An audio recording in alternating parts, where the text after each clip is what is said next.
सचिन कुमार तिवारी आप सभी को अपने YouTube चैनल BSEB सॉल्यूशन में आप सभी का स्वागत करते हैं। और आज कक्षा 10th के पहले चैप्टर जिसका नाम है श्रम विभाजन एवं जाति प्रथा, आज इस चैप्टर के जितने भी ऑब्जेक्टिव क्वेश्चंस हैं उसको फोकस करने की कोशिश करेंगे और फिर इसको आगे लेकर के चैप्टर को सब्जेक्टिव और भाषा की बात पे भी कवर करेंगे आगे चल करके। फिलहाल आज हम ऑब्जेक्टिव क्वेश्चनों के प्रश्न की श्रृंखला को भी हम सॉल्व करने की कोशिश करेंगे। तो आज का ये पहला प्रश्न है,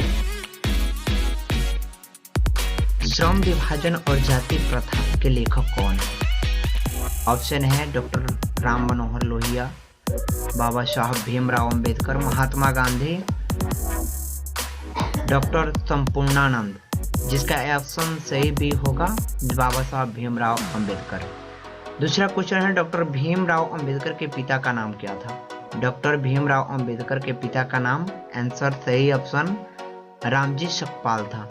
तीसरा क्वेश्चन है, आधुनिक सभ्य समाज कार्यकुशलता के लिए किसे आवश्यक मानता है? इसका सही आंसर होगा श्रम विभाजन, क्योंकि जातिवाद के पोषकों का कहना है कि जब तक कार्य को अलग अलग क्षेत्रों में जाति के आधार पर नहीं बांटा जाए तब तक यह जो हमारा समाज है सभ्य समाज नहीं बन सकता है। जिसको हम इसके बारे में विस्तार से जो क्वेश्चंस हैं, क्वेश्चन आंसर्स हैं, उसमें हम जानने की कोशिश करेंगे। जाति प्रथा भारत में बेरोजगारी का एक कारण बनी हुई है। कैसा कारण बनी हुई है? तो प्रत्यक्ष और प्रमुख दोनों ही कारण ये बनी हुई है, क्योंकि जाति प्रथा एक ऐसी हानिकारक प्रथा है जो कि हमें समाज में जाति के अलावा दूसरे अन्य जातियों पर आधारित कार्यों को करने से मना करती है। अगला क्वेश्चन है, मूक नायक क्या है? मूक नायक क्या है? तो इसको हम समझने का प्रयास करेंगे कि मूक नायक क्या है। तो मूक नायक बाबा साहब द्वारा प्रकाशित एक पत्रिका थी, ठीक है, जिसका नाम मूक नायक था। डॉक्टर भीमराव अंबेडकर की मृत्यु कब और कहाँ हुई? डॉक्टर भीमराव अंबेडकर की मृत्यु आंसर ए होगा, जो 1956 दिल्ली में हुआ था। सातवां क्वेश्चन है, डॉक्टर भीमराव अंबेडकर का जन्म कब हुआ था? 14 अप्रैल 1888 या 14 अप्रैल 1889, 14 अप्रैल 1890, 14 अप्रैल 1891। इसका सही आंसर होगा 14 अप्रैल 1891, डॉक्टर भीमराव अंबेडकर का जन्म। डॉक्टर भीमराव की दृष्टि से भाईचारे का वास्तविक स्वरूप होना चाहिए, क्या होना चाहिए? यानी कहने का तात्पर्य यह होता है कि डॉक्टर भीमराव अंबेडकर ने भाईचारे का वास्तविक स्वरूप किसकी तरह बताया है? तो डॉक्टर भीमराव अंबेडकर ने भाईचारे का वास्तविक स्वरूप दूध और पानी के मिश्रण की तरह बताया। क्वेश्चन नंबर 9 में, भारतीय संविधान के निर्माण में महत्वपूर्ण भूमिका किसकी थी? भारतीय संविधान जो थी इसमें सबसे महत्वपूर्ण भूमिका किनकी थी? तो भारतीय संविधान का जब निर्माण हुआ तो उसमें सबसे महत्वपूर्ण भूमिका बाबा साहब भीमराव अंबेडकर की थी, ठीक है। अगला क्वेश्चन आता है, सभ्य समाज की आवश्यकता है। सभ्य समाज की आवश्यकता किसे है? सभ्य समाज की आवश्यकता क्या? जाति प्रथा सभ्य समाज के आधार पर निर्मित होता है, या श्रम विभाजन पे या अणुबम पे आधारित होता है सभ्य समाज, या दूध पानी के मिश्रण की तरह सभ्य समाज का निर्माण होता है? तो पाठ के आधार पे सभ्य समाज की सबसे महत्वपूर्ण आवश्यकता है श्रम विभाजन का सभ्य समाज के लिए। प्राथमिक शिक्षा प्राप्त करने के बाद बाबा साहब अंबेडकर के उच्च शिक्षा प्राप्त करने के लिए कहाँ गए थे? तो बाबा साहब प्राथमिक शिक्षा प्राप्त करने के लिए न्यूयॉर्क गए हुए थे। अंबेडकर चिंतन एवं रचनात्मक के लिए प्रेरक व्यक्ति थे, यानी अंबेडकर जी को चिंतन करने के लिए और रचनाओं में आगे अग्रसर करने के लिए उनको कौन कौन से व्यक्ति से प्रेरणा मिली थी? बुद्ध से मिले थे, कबीर से मिले थे, ज्योतिबा फुले से मिले थे। यानी ये तीनों ने उनके जीवन की जो परिस्थितियां थी उनके अनुरूप उनको ढाला था, उनसे सीखने को उन्हें मिला था। जाति पातिक तोड़क मंडल भाषण लाहौर में लाहौर में हुआ था। कब हुआ था? तो 1936 में। जाति पाति तोड़क मंडल एक भाषण के जो एक मंडल था जिसके तौर पे बाबा साहब भीमराव अंबेडकर ने इस जो निबंध जो आप लोग पढ़ते हैं, श्रम विभाजन एवं जाति प्रथा, तो उसको 1936 में लाहौर अधिवेशन में उसको प्रकाशित करना था, उसको भाषण को देना था, लेकिन किसी कारणवश उसको नहीं दिया जा सका। उसके बारे में भी आप लोग आगे विस्तार से जानेंगे। 14 नंबर क्वेश्चन कह रहा है कि श्रम विभाजन और जाति प्रथा क्या है? श्रम विभाजन और जाति प्रथा क्या है? तो श्रम विभाजन और जाति प्रथा एक निबंध है जो भाषण के तौर पे उसको तैयार किया और एक निबंध का रूप उसको दिया गया। निम्नलिखित रचनाओं में से कौन सी डॉक्टर भीमराव अंबेडकर की है? The castes in India, the untouchables, who are Shudras और इनमें सभी। तो अर्थात ये सारे के सारे रचनाएं डॉक्टर भीमराव अंबेडकर द्वारा ही लिखे हुए थे। आधुनिक सभ्य समाज श्रम विभाजन को आवश्यक क्यों मानता है? यानी आधुनिक सभ्य समाज है वो श्रम विभाजन को आवश्यक क्यों मानता है? कार्य कुशलता के लिए मानता है, भाईचारे के लिए मानता है, रूढ़िवादियों के लिए मानता है और इनमें से कोई नहीं। तो श्रम विभाजन जो कि पहले ही आप लोग को बता चुके हैं कि श्रम सभ्य समाज के लिए श्रम विभाजन को आवश्यक क्यों माना जाता है? क्योंकि कार्य कुशलता के लिए। क्योंकि जातिवाद के समर्थकों का कहना है कि श्रम विभाजन कार्य कुशलता के लिए श्रम विभाजन का होना आवश्यक है, क्योंकि श्रम विभाजन के अगर स्वरूप ना हो तो सभ्य समाज का निर्माण नहीं किया जा सकता, क्योंकि जाति के लोग ही अपने जाति के कामों को अच्छी तरह से उसको कर सकते हैं। श्रम विभाजन और जाति प्रथा पाठ बाबा साहब के किस भाषण का संपादित अंश है? ये किस भाषण से, उनके किस पुस्तक से ली गई है? एनिहिलेशन ऑफ द कास्ट से लिया गया है। ठीक है, और अगला क्वेश्चन है अम्बेडकर के भाषण एनिहिलेशन ऑफ द कास्ट को किसने हिंदी रूपांतरण किया था? तो इसका सही आंसर होगा ललई सिंह यादव।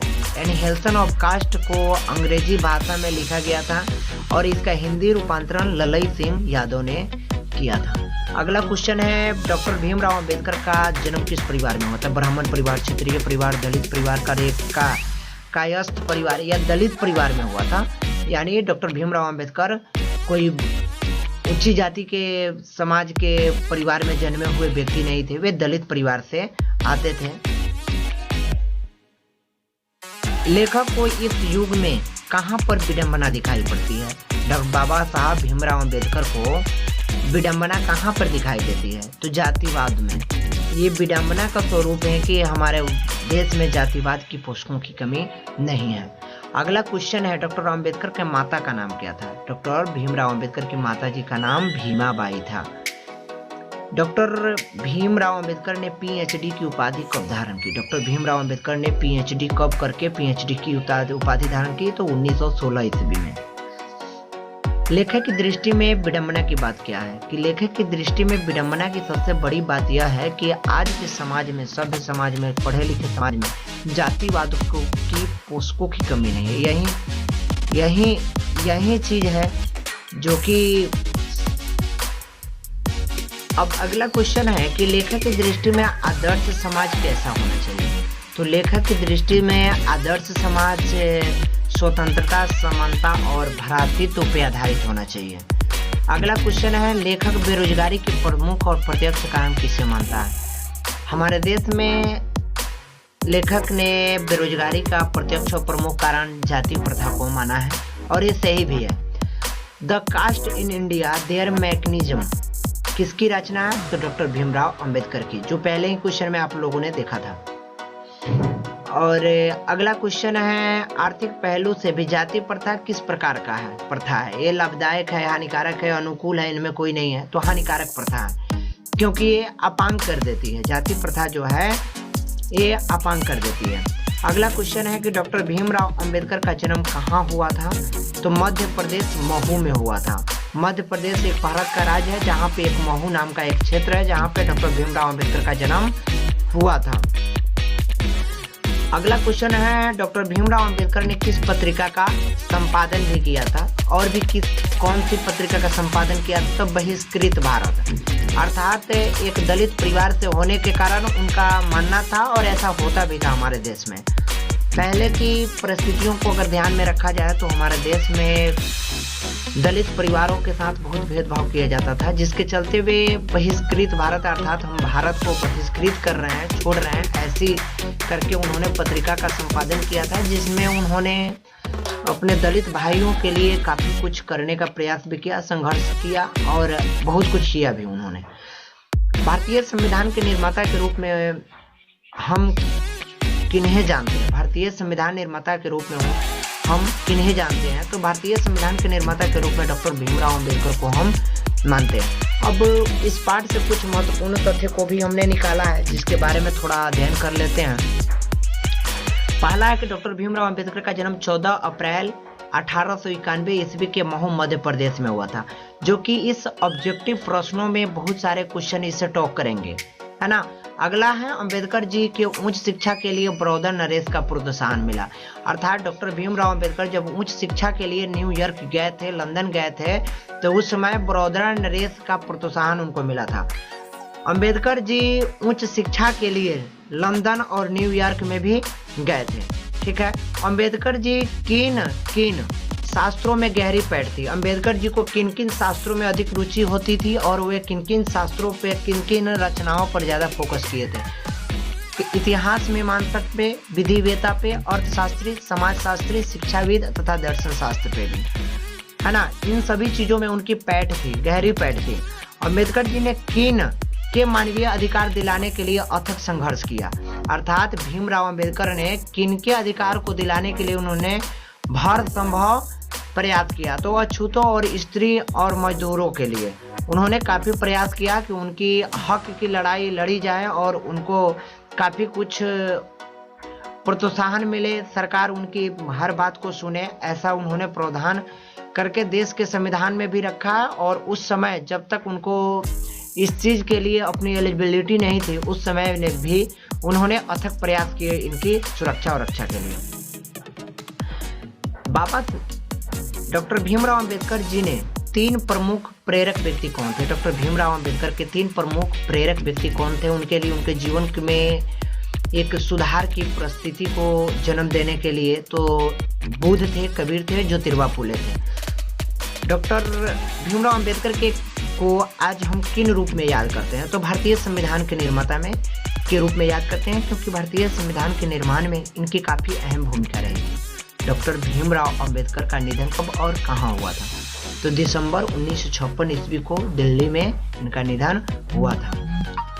और आगे इस चैप्टर के कुछ और भी कई सारे प्रश्न हैं, जिसमें हम उनके प्रमुख रचनाओं को भी कवर करने का प्रयास करेंगे। उनके द्वारा प्रमुख रचनाएं कौन कौन सी थोड़ी वीडियो लंबी होती जा रही है, इसलिए हम थोड़ा फास्ट में चलने की कोशिश करते हैं। The caste in India, there mechanism, genesis and development. अगला है the untouchables, who are they, who are Shudras, Buddhism and communism, Buddha and his dharma, thoughts on linguistic states, the right and follow of the Hindu women और annihilation of caste, ये बाबा साहब द्वारा लिखी गई सारी रचनाएं हैं। और अगला क्वेश्चन हम देखेंगे, बाबा साहब अंबेडकर का संपूर्ण जो वाङ्मय था वो कितने भागों में बटा हुआ था?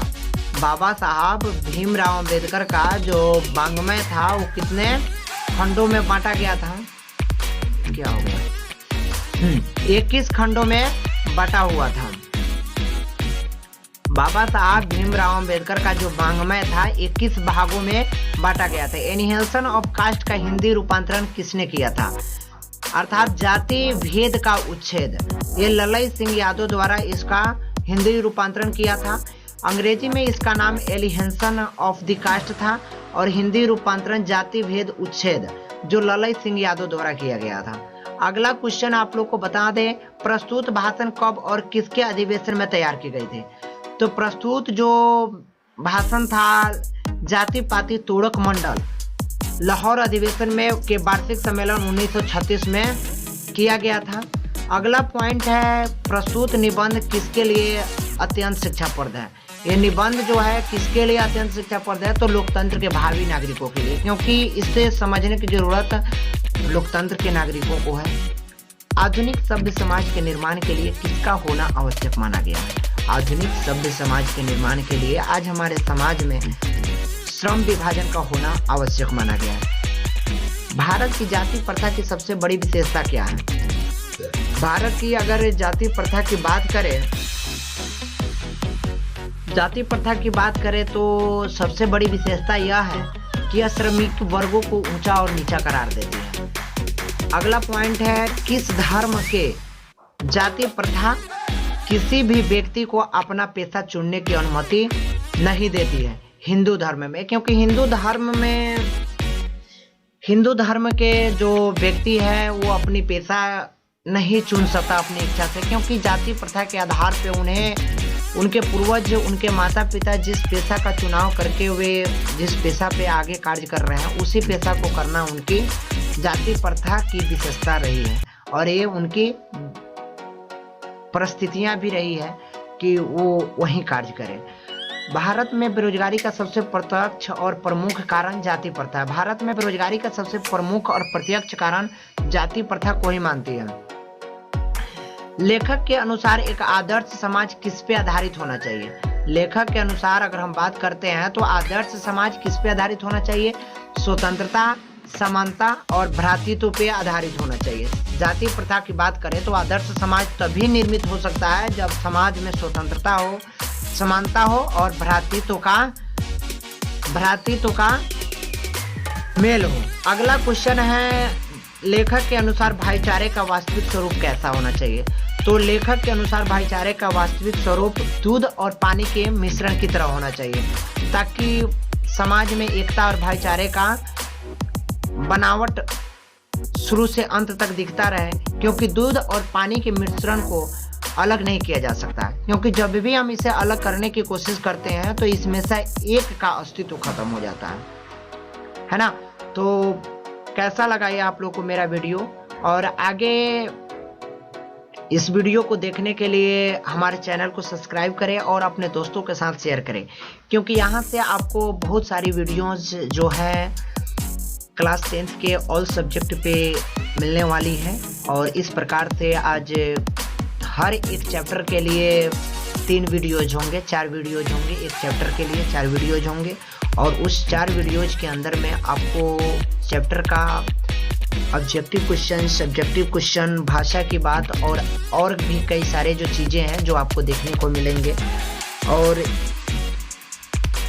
पीडीएफ पाने के लिए हमारे टेलीग्राम चैनल को ज्वाइन करें, और जिसका लिंक मैं अभी डिस्क्रिप्शन में डाल दूंगा, और अपने दोस्तों के साथ शेयर करें। और तब तक के लिए धन्यवाद, बाय बाय।